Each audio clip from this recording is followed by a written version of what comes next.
He may even identify himself with it and believe that he is what he appears to be. Welcome to the NCE Study Guide. I created this study guide using ChatGPT and Notebook LM. So think of these modules as AI-powered audio flashcards. Each one of these 20 modules contains 10 mock questions representing the kind of questions that you might encounter on the National Counseling exam. I created this primarily for myself, and I decided to make these available to anyone else who might benefit from this kind of study aid. But please note, while I have done my best to ensure that these modules align with NCE content, I encourage you to cross-reference them with trusted study guides and resources for the most accurate preparation. These modules are not affiliated with or endorsed by the NBCC or any official licensing board. And an additional note for those of you tuning in for the deep meditation module. Now, I've been experimenting recently with binaural beats and different sound frequencies that entrain my neurons, and I've really been loving it. And I hope that you do too. I recommend listening to this with headphones or earbuds to get the full effect, and pay close attention to the way that this makes you feel. It's going to start with a review and a quiz from the AI study buddies at Notebook LM, and then it'll conclude with about a 25-minute deep meditation to reinforce those points. Whether you're studying for the NCE, like I still am, or you are well established in your career and you're looking for some self-care that also raises your emotional and intellectual intelligence, a few skill points, it's my pleasure to share these study modules with you. And if you find them valuable, share them with a friend and give this podcast a 5-star rating on iTunes or wherever you listen. And if you'd like to reach out to me personally and say hello, you can email me at ncestudyguide@gmail.com. My name is Glenn. So, with no further ado, here are your AI study buddies from Notebook LM. Enjoy.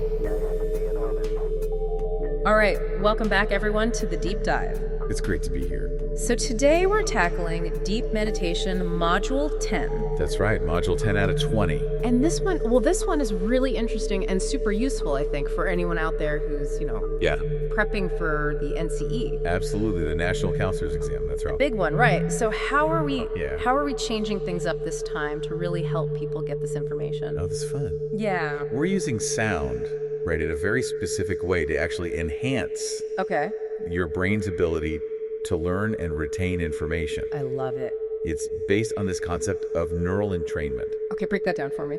Well, neural entrainment is this fascinating process where brainwave activity actually synchronizes with external stimuli. Oh, wow. Okay. And in this case, that stimuli is sound, very specific sound frequencies. Oh, interesting. And by guiding your brainwaves in this way, we can actually boost all those cognitive processes that are so crucial for studying. I see. So it's like giving your brain a little nudge in the right direction. Exactly. And not only can this help you focus better, but it can also enhance your memory and even help reduce stress. Which, let's face it, is a huge part of the whole exam prep experience. Absolutely. The less stress, the better you learn, the more you remember. So how do binaural beats fit into this? Binaural beats are the key. Okay. This really clever technique where we present slightly different sound frequencies to each of your ears. Okay. And your brain, and it's amazing, it actually perceives this difference as a single new tone. And this tone can actually influence your brainwave patterns, guiding them towards those optimal states for learning and remembering. So it's like tricking the brain into being a better learner.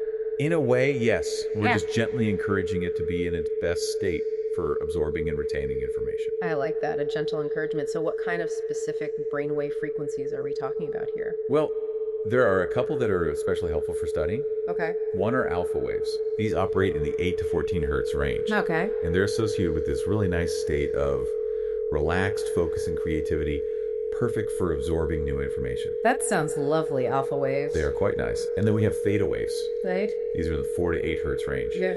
And they're linked to even deeper relaxation, but also to memory encoding. That's the process of moving information into long-term memory and even subconscious learning.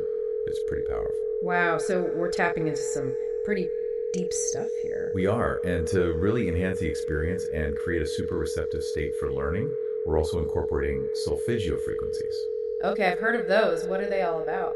Well, solfeggio frequencies, like 174 hertz, have a long history, and they're known for their calming and grounding effects. Okay. This can be incredibly helpful when it comes to reducing anxiety, which we all know can be a major obstacle when you're studying for a big exam. No kidding. So it's all about creating the ideal mental environment for learning? Exactly, and that's what Part B, the deep meditation, is all about. I'm excited to get to that. Me too. But first, we've got to lay the groundwork. Right, Part A, the study session. Exactly, where we'll delve into the work of three absolute giants in the counseling field: Albert Ellis, William Glasser, and Donald Meichenbaum. All heavy hitters, for sure. Oh yeah, and their work, their essays, they're not just foundational, they're practically NCE gold. You're telling me, so let's start with Albert Ellis. All right, Albert Ellis, a true pioneer, really shook things up with his rational emotive behavior therapy. REBT. That's the one.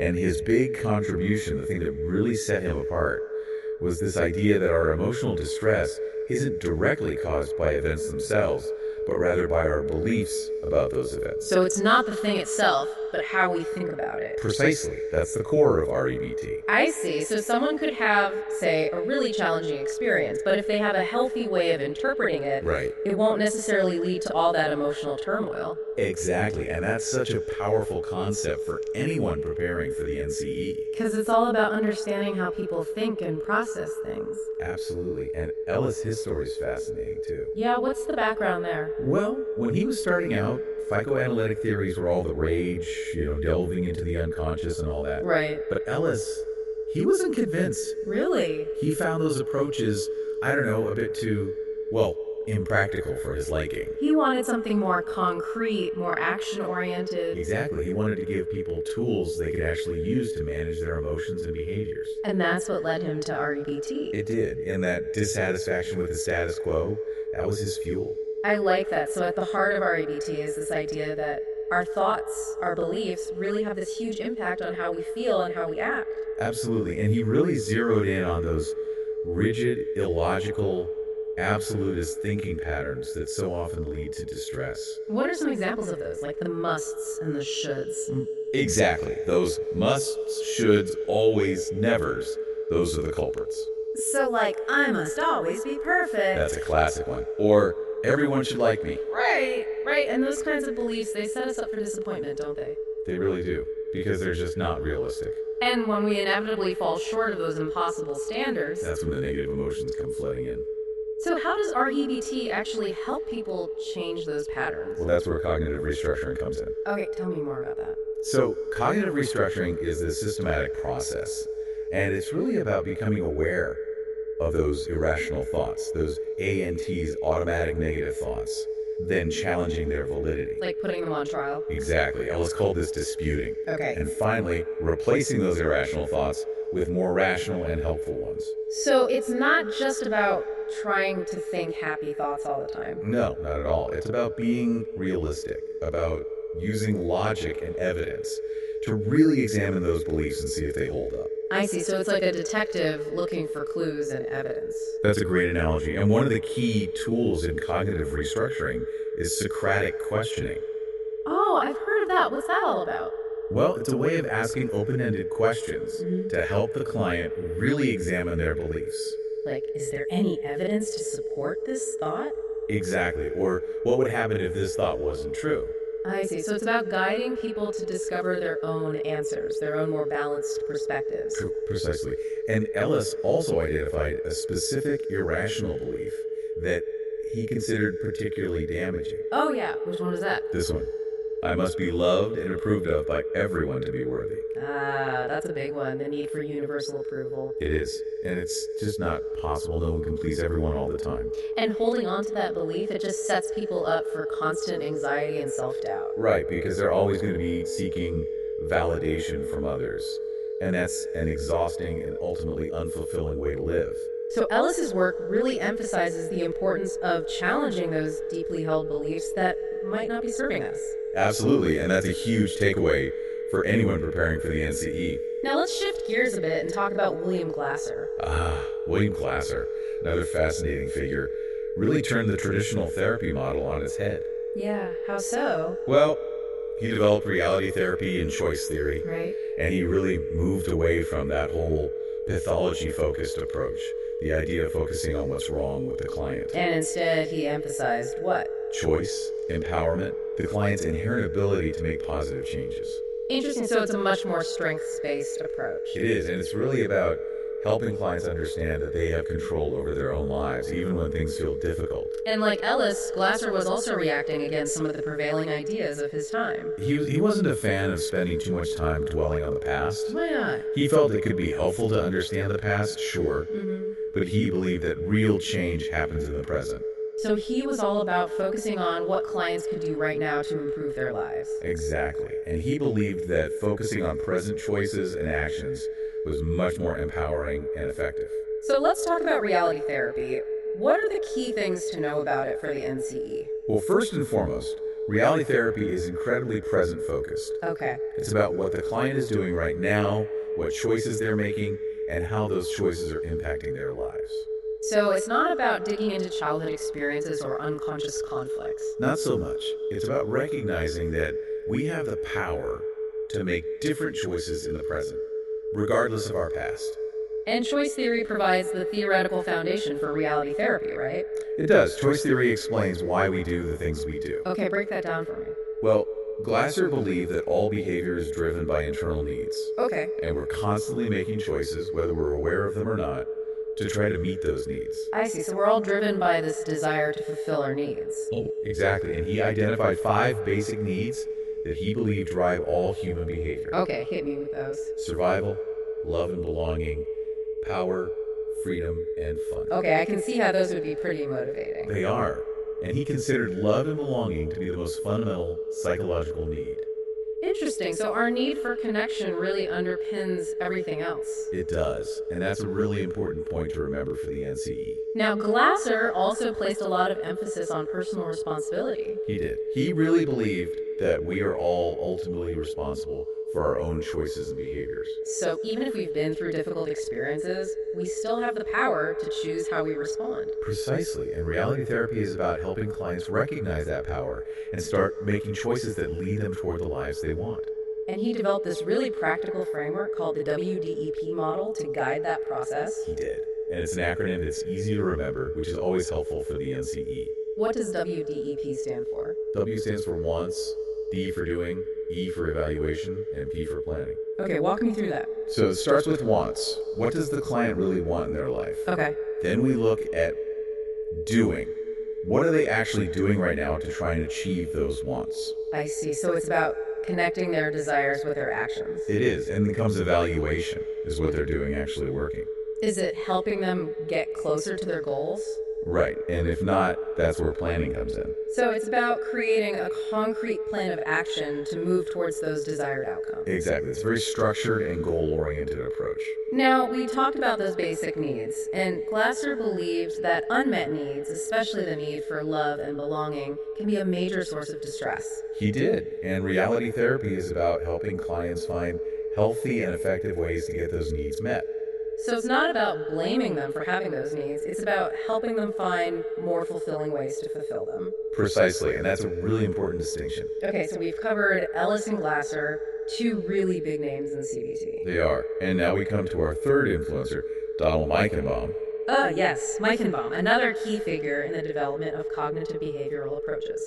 Absolutely, and he really bridged the gap between behaviorism and cognitive psychology. Interesting, how did he do that? Well, he started out with a strong background in behaviorism, focusing on observable behaviors and how they could be changed.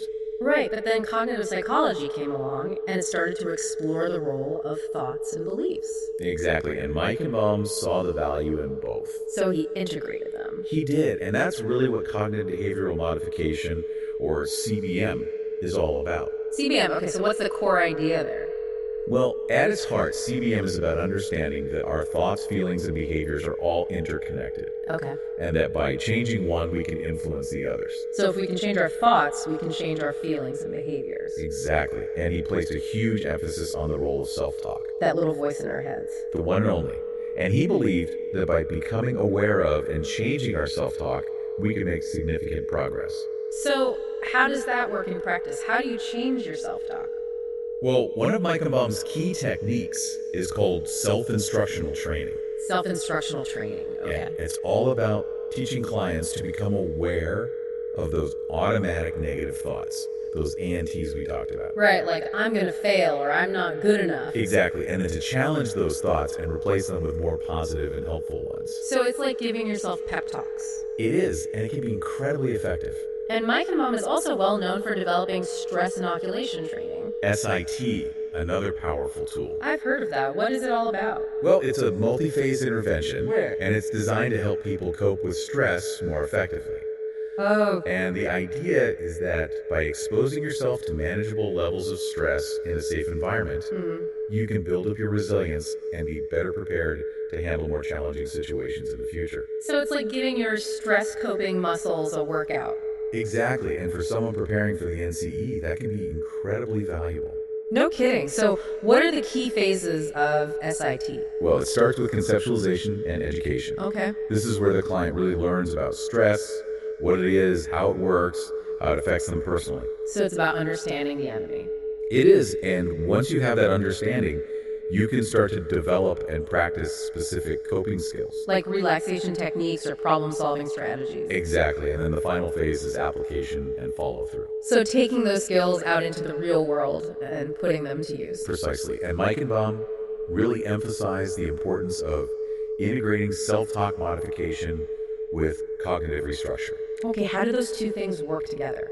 Well, cognitive restructuring is that bigger picture process of identifying and changing negative thought patterns. Okay. And self-talk modification is a specific technique within that process. I see. So it's about both changing what we think and how we talk to ourselves about those thoughts. It is, and that can have a profound impact on our behaviors and emotions.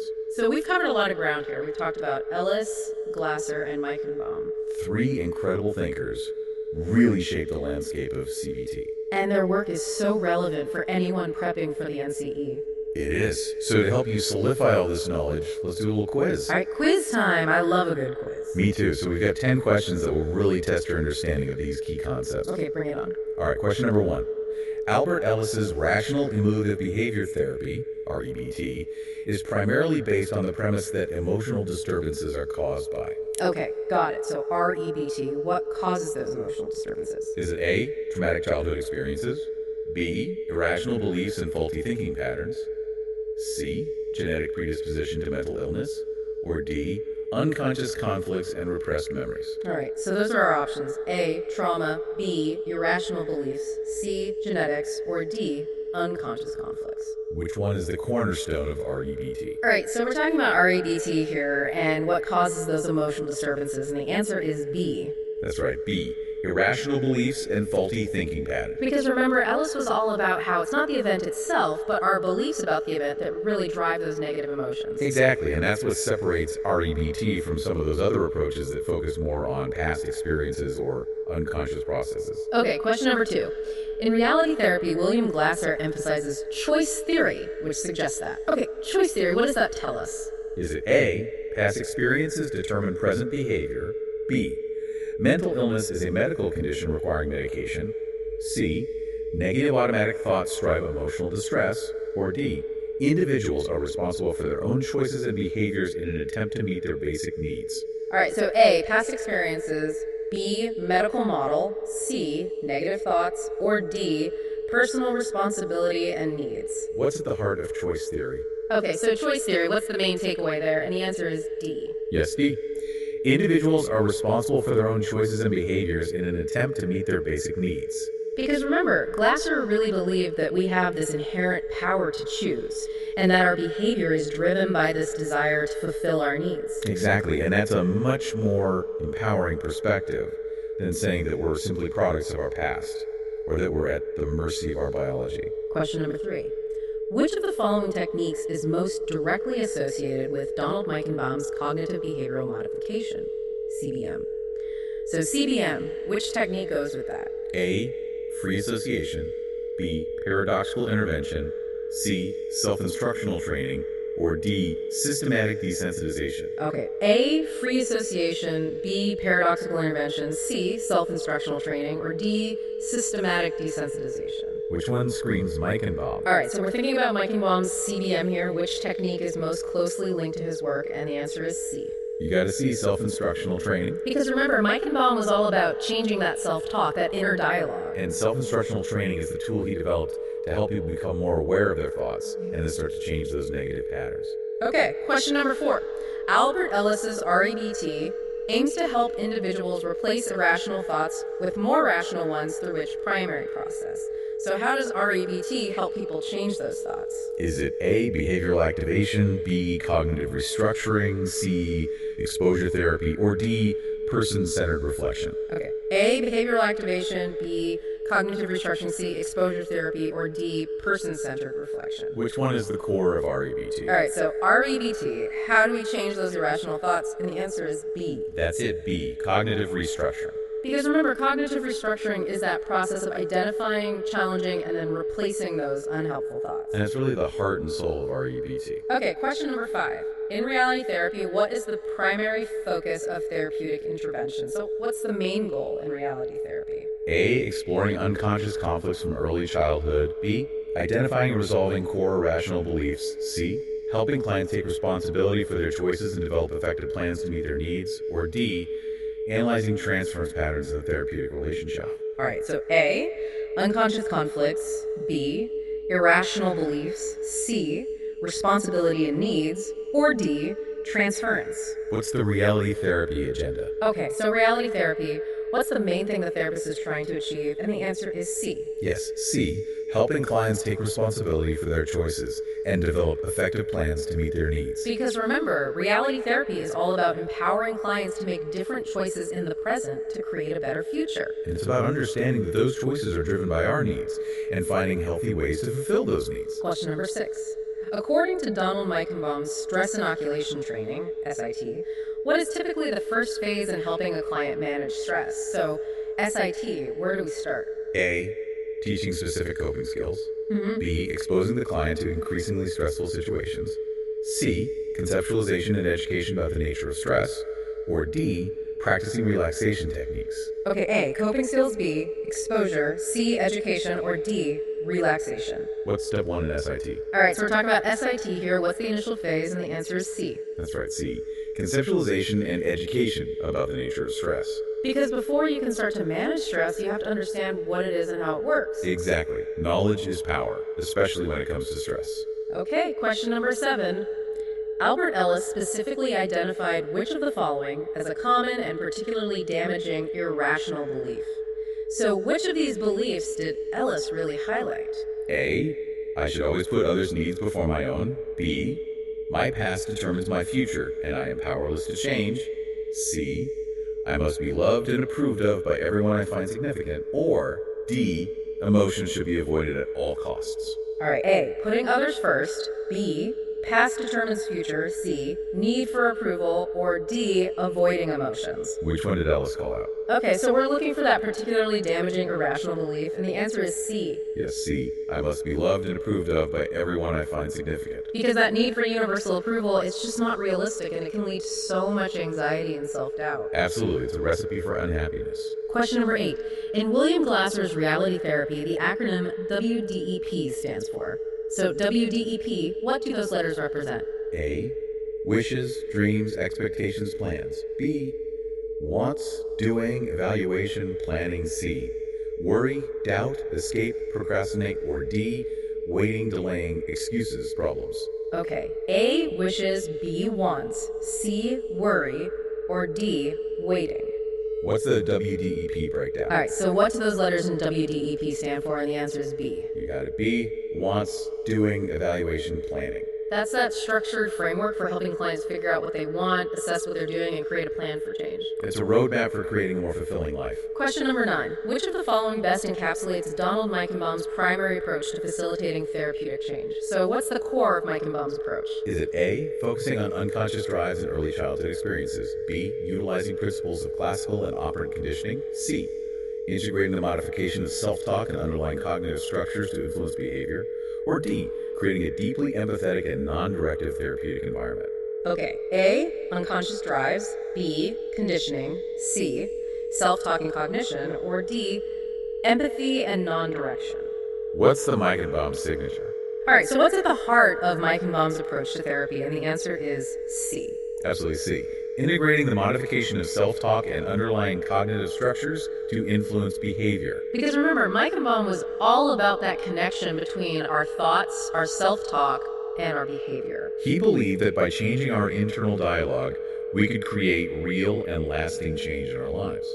And finally, question number 10. According to William Glasser's reality therapy, the primary source of psychological distress is often considered to be. So, what's the root cause of distress, according to Glasser? A. Maladaptive thought patterns developed in childhood. B. Unresolved psychosexual conflicts. C. A lack of personal responsibility and ineffective choices in meeting basic needs. Or D. Biochemical imbalances in the brain. Okay. A. Maladaptive thoughts. B. Psychosexual conflicts. C. Lack of responsibility and unmet needs. Or D. Biochemical imbalances. What does reality therapy pinpoint as the culprit? All right, so what's the main cause of psychological distress in reality therapy? And the answer is C. That's it, C. A lack of personal responsibility and ineffective choices in meeting basic needs. Because remember, Glasser believed that when we're not meeting our needs in healthy and effective ways, that's when we start to experience distress. And reality therapy is all about helping people make more fulfilling choices. Great job, everyone. You made it through the quiz. How'd you do? Hopefully you aced it. Now get ready to shift gears. We're about to dive into part B, the deep meditation. This is where we'll use those binaural beats and NLP techniques to really help you absorb all this amazing information. So find a comfortable position, close your eyes, and get ready to relax. All right. Welcome to the meditation portion of this deep meditation study guide. My name is Glenn, and I will be guiding you through this relaxing and informative experience. So get comfortable. This meditation series has been carefully designed using powerful sound frequencies intended to entrain your neurons to simulate alpha, theta, delta, and gamma brainwave states in a specific order and duration, using binaural audio beats that follow the golden ratio pattern of relationship found throughout nature for the purpose of deep healing. This meditation has been carefully designed to reduce and transmute your daily stress, to help you prepare for the NCE, and to provide recurring self-care reinforcement through neural entrainment throughout your career in the mental health field. By the end of this meditation series, you will understand all of those words, and so much more, in ways that words alone cannot express.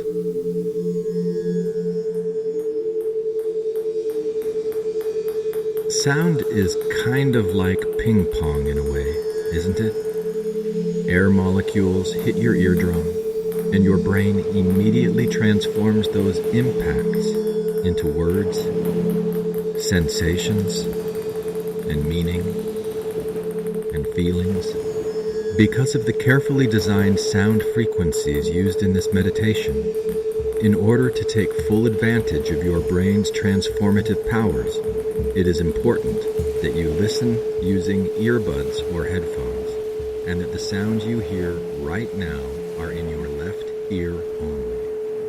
If the sound you hear right now is not in your left ear only, change your headphones around now. Once this sound is in your left ear only, you are ready to begin to receive.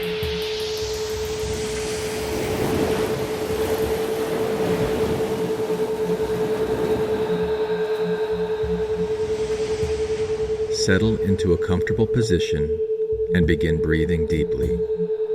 In, 2, 3, 4. Out, 2, 3, 4. In, 2, 3, 4. Out, 2, 3, 4. In. Keep your focus on your breath. 3, 4. Out.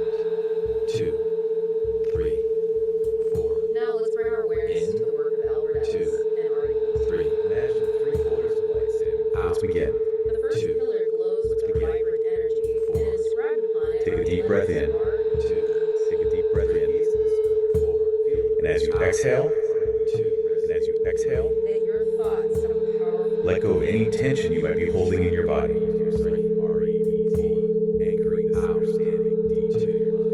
Let go of any tension you might be holding in your body. Feel yourself sinking deeper into relaxation with each breath. Imagine any rigid, negative, and unhelpful beliefs you might hold gently dissolving away. Like clouds dispersing. Allow yourself to be fully present in this Feel moment, yourself sinking deeper into relaxation with each breath.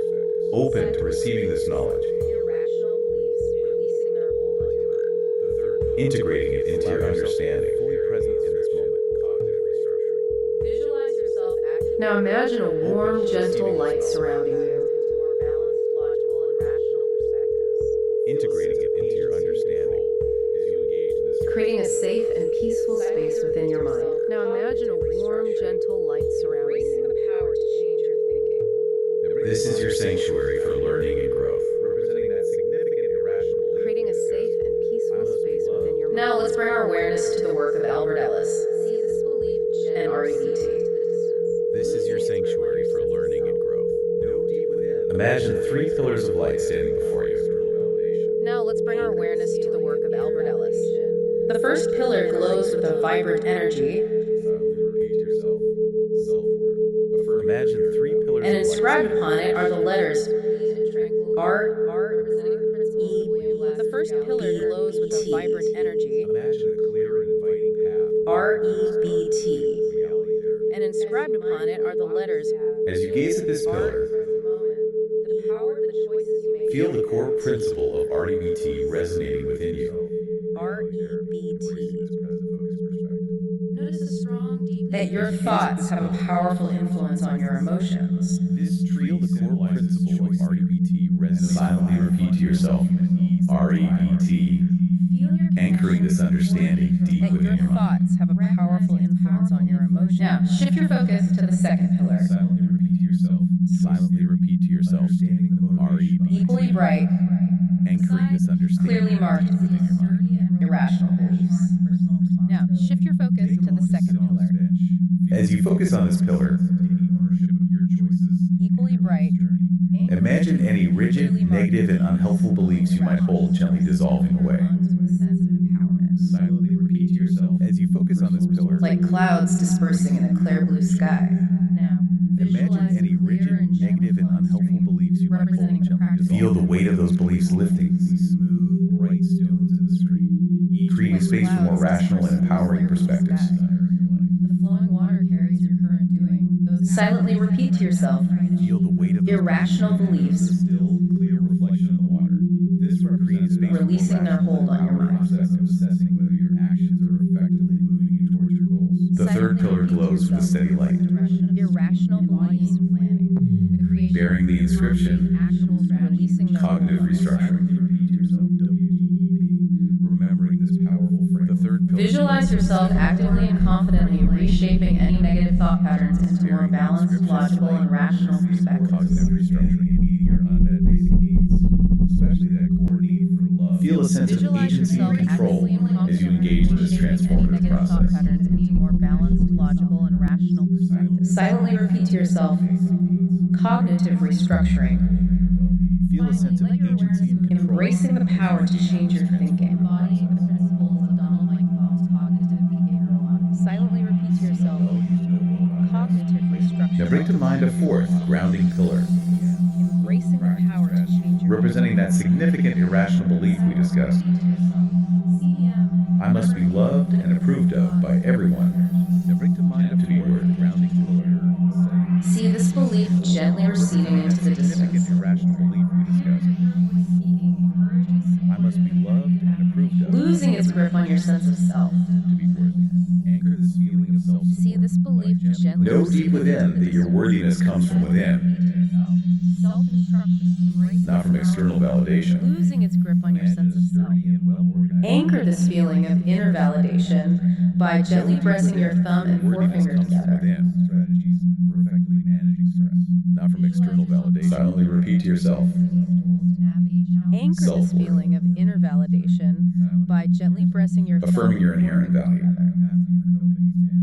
See a strong and reliable bridge spanning a gap Silently repeat to yourself. self-defeating self-talk and Self-worth. positive, rational, and encouraging inner dialogue. As you affirming your inherent value. Feel the powerful integration of self-talk modification with cognitive restructuring, transforming your internal narrative into one of support and empowerment. Reinforce this transformative process by taking another deep and intentional breath and gently affirm to yourself, I can change my thoughts, and in doing so, I can change my experience. Excellent work. Now take one final deep cleansing breath and gently proceed. Now let's bring our awareness to the work of Albert Ellis and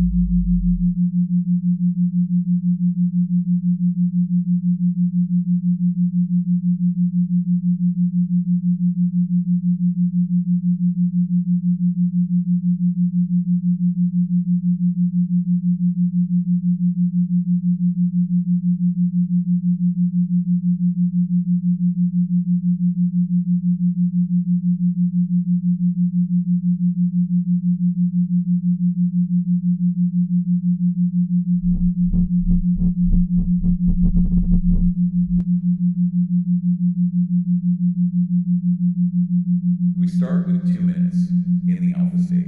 This is like when you're relaxed but still alert. Yeah. It's that feeling when you first sit down to study and you're ready to absorb information. Okay, I can feel that. Right. And then we shift into the theta state for 3 minutes.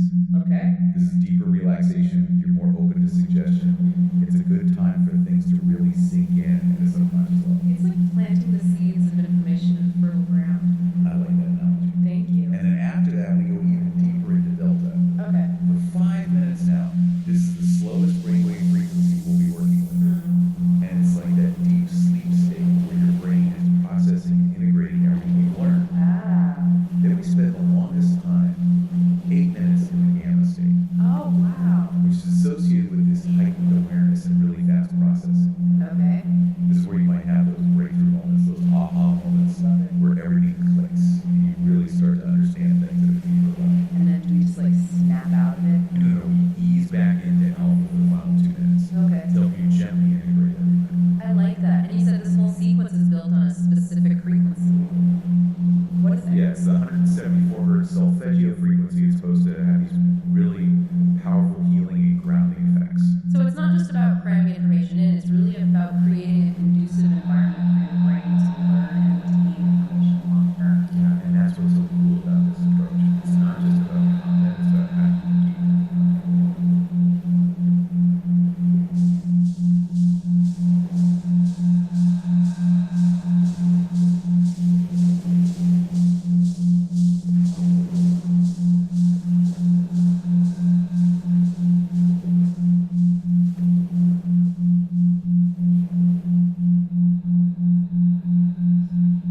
Visualize yourself confidently accessing and using these tools to navigate challenging situations with resilience and strength.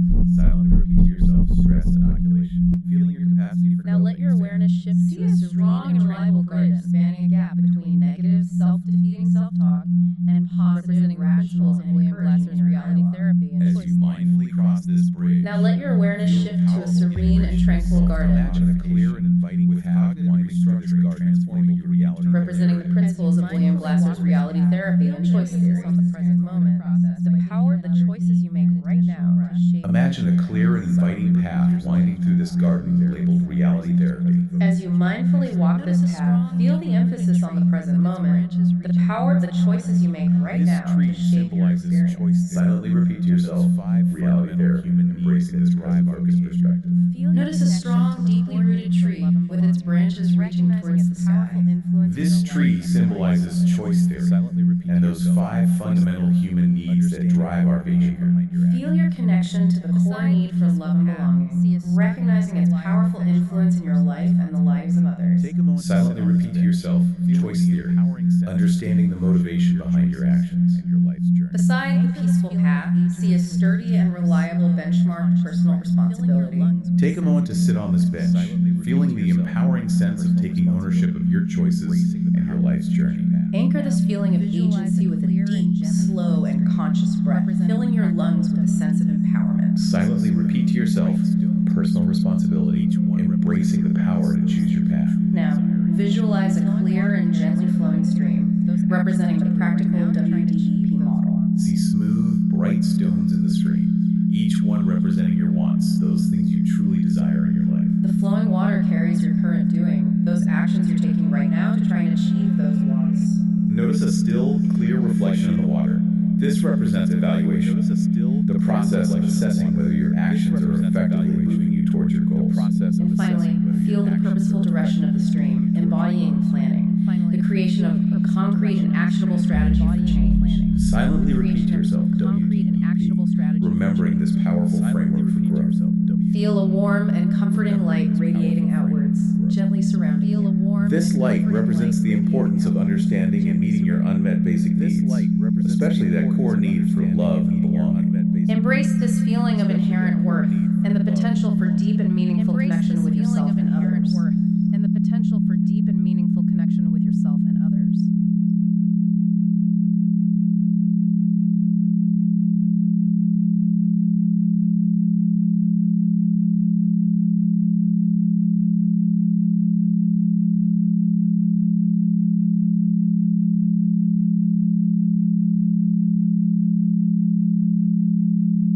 Start with 2 minutes in the alpha state. This is like when you're relaxed, but it's still alert. Yeah. It's that feeling when you first sit down to study and you're ready to absorb information. Okay, I can feel that. Right. And then we shift into the theta state for 3 minutes. Okay. This is deeper relaxation. You're more open to suggestion. It's a good time for things to really sink in at a subconscious level. It's like planting the seeds of information in the fertile ground. I like that analogy. Thank you. And then after that, we go even deeper into delta. Okay. For 5 minutes now, this is the slowest brainwave frequency we'll be working with. And it's like that deep sleep state where your brain is processing and integrating everything you've learned. Then we spend the longest time, 8 minutes in the gamma state. Oh, wow. Which is associated with this heightened awareness and really fast processing. Okay. This is where you might have those breakthrough moments, those aha moments, where everything clicks and you really start to understand things at a deeper level. And then do we just like snap out of it? No, ease back into alpha for the final 2 minutes. Okay. To help you gently integrate everything. I like that. And you said this whole sequence is built on a specific frequency. What is that? Yeah, it's the 174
cognitive behavioral modification.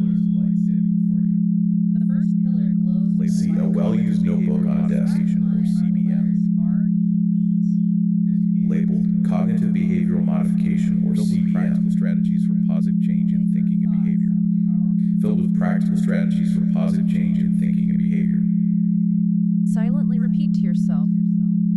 Silently repeat to yourself. CBM. CBM. CBM. Remembering the interconnectedness of thoughts, feelings, and Remembering the actions. interconnectedness of thoughts, feelings, and actions. Gently bring your attention to a mirror in the study room and see yourself confidently practicing self-instruction. Bring your attention to a mirror in the study room.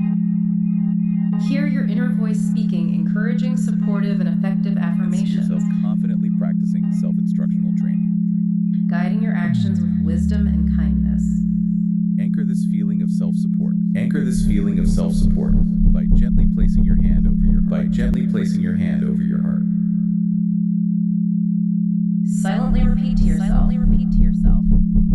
Self-instruction, embracing the power of your inner coach. Self-instruction, embracing the power of your inner coach. Imagine a sturdy and well-organized toolbox labeled Stress Inoculation Training. Well-organized toolbox labeled Stress Inoculation or SIT. Containing all the necessary tools and strategies for effectively managing stress. Now let your awareness shift to a serene and tranquil garden, representing the principles of William Glasser's reality therapy and choice theory. Imagine a clear and inviting path winding through this garden labeled reality therapy. As you mindfully walk this path, feel the emphasis on the present moment, the power of the choices you make right now to shape your experience. Silently repeat to yourself, reality therapy, embracing this present focused perspective. Notice a strong, deeply rooted tree with its branches reaching towards the sky. This tree symbolizes choice theory and those 5 fundamental human needs that drive our behavior.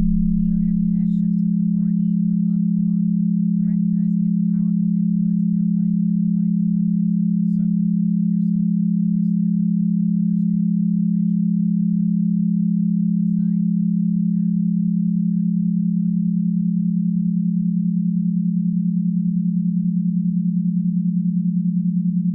Visualize yourself confidently accessing and using these tools to navigate challenging situations with resilience and strength.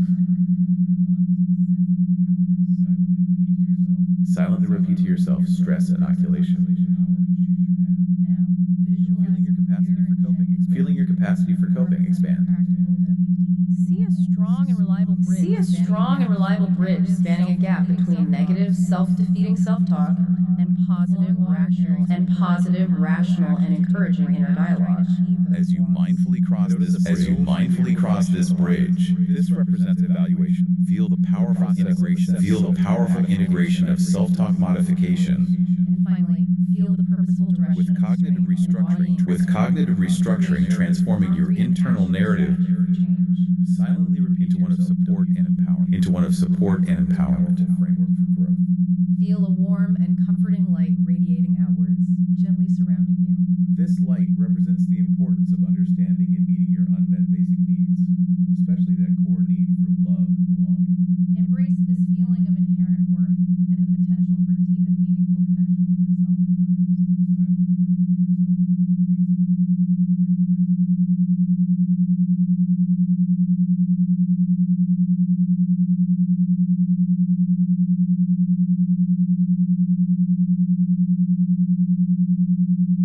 Reinforce this transformative process by taking another deep and intentional breath and gently affirm to yourself, I can change my thoughts. And in doing so, I can change my experience. Excellent work. Now take one final deep cleansing breath. Gently press your Hey everybody, thank you for listening to the NCE Study Guide. I'm Glenn. That's Jessie. She's chasing a basketball around in the swimming pool right now. Jesse is a dog. I repeat, Jesse is a dog. I'm in the backyard listening to one of the modules before I put the binaural beats to it. I've just run it through Notebook LM, and so I'm listening to their conversation back. And I thought maybe I'll just say something to people who are listening to this. As I mentioned, I'm creating these for myself in my own preparation for the NCEA, and everybody has different ways that they learn, so one way is not going to fit for everybody. But this has been really effective for me, and I'm also experimenting with different styles, as you can probably hear, the way that I'll do things. But one of the things I found very effective is to sit with a piece of paper and a pen and write down the key terms that I'm hearing as I'm listening to it. There's something about writing it down, I think, that engages the brain and creates neural pathways that are a little bit different than if I'm just hearing it or if I'm just reading it. So I've been experimenting with that, and also the way that I layer things during the meditation. So if anybody's wondering what I do, my process with this is I'll do a lot of research using ChatGPT and come up with these 3 pairings of great thinkers in the field, and then a sample of questions and a study guide with study terms for those questions, and then essays that help to explain those things. And then I put all of those into a Google Doc, and then I put that Google Doc into Notebook LM, and then I give Notebook LM instructions on how it is that I want them to talk about the information, what order they go in, and how they do it. And it's kind of an art form. I look at this as art that I'm creating, that then I sit and absorb to help me with my learning. And then after I get that Notebook LM recording, I'll go and I'll put in my own backtracks with the binaural beats and the different sound effects that you hear, and I'll edit things and space things out. And that process, I used to teach. I've got a master's degree in folklore and mythology from Indiana University that I got several years ago, and I was a student teacher there for a long time. And I learned that one of the ways that I absorb information is by going over it and over it, like preparing a lesson plan and then teaching it. And so that's one of the motivations for me in creating these modules and sharing it with others. It's kind of dipping into my past experience when I taught folklore at Indiana University. And now I'm getting ready to take the NCE, and I have my master's degree in clinical mental health. Just got that yesterday, finished my program. So I'm happy to be sharing these things with you. Like I mentioned, I've set up a Buy Me a Coffee page in case anybody would like to buy me a coffee or the equivalent, send a little donation, which I would appreciate. That'd be nice. And I've also mentioned there's other projects that I do and other podcasts that I work on if anybody's ever interested in that. You can always reach out to me at the NCE Study Guide at gmail.com. And once again, I hope this is helpful for you. I just want to make it clear, these are all experiments and like works of art that I'm creating for myself and putting them out there just in the hope that it might be helpful to you. But as I mentioned in the disclaimer at the beginning, don't rely solely on this. Use this as something to enhance your study and your preparation. That's the way I'm doing it as well. So thanks again, and I'm sure I'll talk with you all later. Bye. 2, 3. Nice to be in orbit.